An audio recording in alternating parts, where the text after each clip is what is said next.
Hello viewers, இன்னைக்கு நம்ம பார்க்க போறது Bleach episode 8 part 2.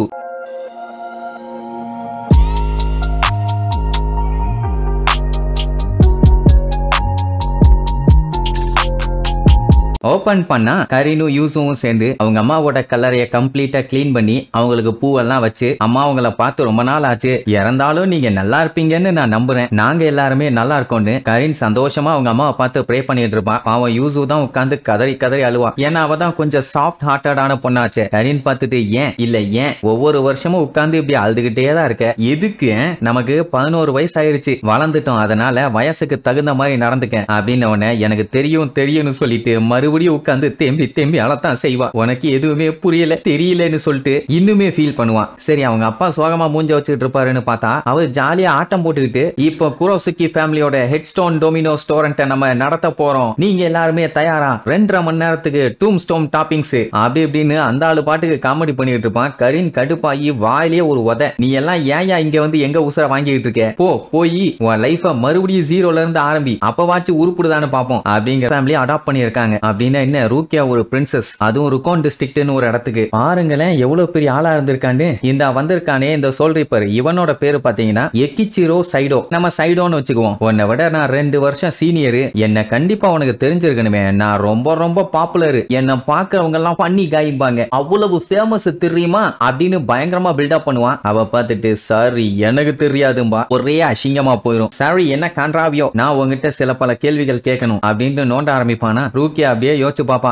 என்னன்னா அந்த கிசுக்கே சொல்லியிருப்பான்ல ரொம்ப நாளைக்கு ஒன்னால இப்படியே சுத்திட்டு இருக்க முடியாதுன்னு. சோ அந்த மாதிரிதான் இப்ப மாட்டிக்கிட்டான். அவளுக்கே இப்பதான் புரியுது இந்த சைடோங்கிறவன் ஸ்டெல்த் ஃபோர்ஸை சேர்ந்தவன். சரி, பண்ண பில்டப்புக்கு பயங்கரமான ஆளா இருப்பான்னு நினைச்சேன். அவன் பாத்தீங்கன்னா ரூக்கியா கிட்ட விளையாண்டுட்டு இருப்பான். இங்க நம்ம கோனு இச்சிகோ எங்கடா இருக்கேன்னு கதறிக்கிட்டே கண்ணா பின்னான்னு ஓனவன் மேல இருந்து அப்படியே பொத்துன்னு விழுவான். கரெக்டா இச்சிகோ மேலதான் விழுந்திருப்பான். கடுப்பாயி என்னடா வேணும்னு புடிச்சு கத்துவானா, அழுதுகிட்டே அங்க நடந்த மேட்டரை பூரா சொல்லுவான். இங்க சைடோ என்னென்ன பஞ்சாயத்து ஆச்சுன்ட்டு அவன் ஒரு சைடு எல்லா கதையும் சொல்லிட்டு இருப்பான். அதாவது இவ சோல் சொசைட்டிக்கு போகலன்னு அங்க இருக்கவங்க எல்லாம் இப்ப கடுப்பாயிட்டாங்க. இடையில ஒரு அட்டெண்டன்ஸ போட்டுட்டு வந்திருந்தா தெரிஞ்சிருக்காது, இவ பாட்டுக்கு ஒரே அடி அங்க செட்டில் ஆயிட்டால, அதான் இப்ப பஞ்சாயத்து. ரூக்கியா இருந்துட்டு நைஸா சமாளிப்பா, ஏண்டா எனக்கு ஆர்டர் வந்துகிட்டே இருக்குது, ஆலோஸ் எல்லாத்தையுமே நாங்க சமாளிக்க வேண்டாமா, அதனால என்னால வர முடியலம்பால. ஓ அப்படியா, அதெல்லாம் ஓகே, அப்புறம் எதுக்கு இந்த மாதிரி எல்லாம் ட்ரெஸ் பண்ணிருக்க, இந்த மாதிரி எல்லாம் கலர்ஃபுல்லா போட்டு சுத்தணும்னு அவசியமே இல்லையாம்பா. டேய் நான் எப்படி ட்ரெஸ் பண்ணா உனக்கு என்னடான்னு கேட்டா அவன் பயங்கரமா ரூக்கியாவை ஓட்ட ஆரம்பிச்சிருவான். என்னடா மென்டல் மாதிரி பண்ணிட்டு இருக்கேன்னு கடுப்பாவா. எனக்கு தெரியும் அந்த பையனோட அம்மா ஹாலோவால தான் செத்தாங்க அப்படின்னு நீ பேசிட்டு இருந்தீல்ல, அந்த பையன் கூட தான் இப்ப சுத்திட்டு இருக்கியா, அந்த ஆரஞ்சு மண்டையன் அப்படி இப்படின்னு அந்த விஷயத்தெல்லாம் பேச ஆரம்பிச்ச உடனே ரூக்கியா கடுப்பாயி, ஏன்டா இது வாயா இல்ல காவாயா, இத முதல்ல தையல் மிஷினை வச்சு தைக்கணும்டா, நீ பாட்டுக்கு பேசிக்கிட்டே போறியேன்னு வச்சு கிளின்னு கிளிப்பா. அவன் அப்பவும் விடாம நக்கல் பண்ண உடனே கடுப்பாய அட்டாக் பண்ணுவாளா. நீ இப்படி அந்த பையன் பின்னாடி தான் சுத்திட்டு இருக்கேன்னு சொல்லியிருந்தா கூட அதை நான் நம்பி இருப்பேன், சோல் சொசைட்டில இருக்கவங்க கிட்டயும் அதையாச்சும் போய் சொல்லியிருப்பேன். ஆனா நீ எந்த ஒரு ஆன்சருமே சொல்லல, அப்போ சுப்பீரியர்ஸ் எல்லாம் என்ன முதுகு சொரிஞ்சிட்டு சும்மா இருப்பாங்களா. நீ சொன்னாலும் சொல்லாட்டியும் எனக்கு அதை பத்தி கவலை இல்ல, நீ ஊன்னு சொன்னா உன்னை கூட்டிட்டு போவேன், ஊன்னு சொன்னீன்னா தூக்கிட்டு போவேன், ஊன்னு சொன்னீன்னா தரன்னு இழுத்துட்டு போவேன், எது வசதின்னு கேட்டவனே நீ எந்த கன்றாவையும் பண்ண வேண்டாம், கொஞ்ச நாளைக்கு எனக்கு ரிட்டர்ன் வர்ற ஐடியா இல்ல, அதனால வாய மூடிண்டு இங்க இருந்து கிளம்பு, இல்ல வாயிலேயே மிதிப்பேன்பா. சரி, இனி இதுக்கப்புறம் இவகிட்ட பேசிட்டு இருந்தா வேலைக்கு ஆகாதுன்னு கத்தி எடுத்து சண்டைக்கு ரெடி ஆவானா. அந்த டைம் தான் இச்சிகோவோட என்ட்ரி. ஏண்டா அறிவு கிட்டவனே யாரா நீன்னு கேட்பான். அவனுக்கே ஷாக் ஆயிரும், என்னைய உன்னால பார்க்க முடியுதான்னு கேட்பான். என்ன சோல் ரீப்பரா இருக்கும்போது நார்மலான ஆளுங்க கண்ணுக்கு தெரிய மாட்டாங்கல்ல. உடனே கோன் கிட்ட யாரா இவன்னு கேட்டா எனக்கு எப்படா தெரியும்னு கேட்பான். ஆட விளக்கண்ண அப்புறம் ஏன்டா எமர்ஜென்சின்னு கத்திட்டு வந்த அப்படின்ட்டு அவனை பச்சையா திட்டிட்டு இருப்பான். தம்பி நீ யாருன்னு அவன்கிட்ட கேட்கும் போது எதுவும் சொல்லாதேன்னு ரூக்கியா தடுப்பா. ஆனா கேட்காம நான் தாண்டா சப்ஸ்டியூட் சோல் ரீப்பர் அப்படின்னு உடனே என்ன தம்பி என்ன வச்சு காமெடி ஏதாச்சும் ட்ரை பண்றியா, கேட்கும் போதே செம ஃபன்னியா இருக்குது. ரோக்கியா நீ நோக்கியா போன்ல இவங்கிட்ட பேசிட்டு இருக்கேன்னு நினைச்சேன், ஆனா பேசுறதையும் தாண்டி நீ ஒரு சீரியஸான கிரைம் பண்ணிருக்க, உனக்கு தெரியுதான்னு கேட்டவனே அவனுக்கே ஷாக்கு. அப்படி என்னமா நீ கிரைம் பண்ணு கேட்பான்.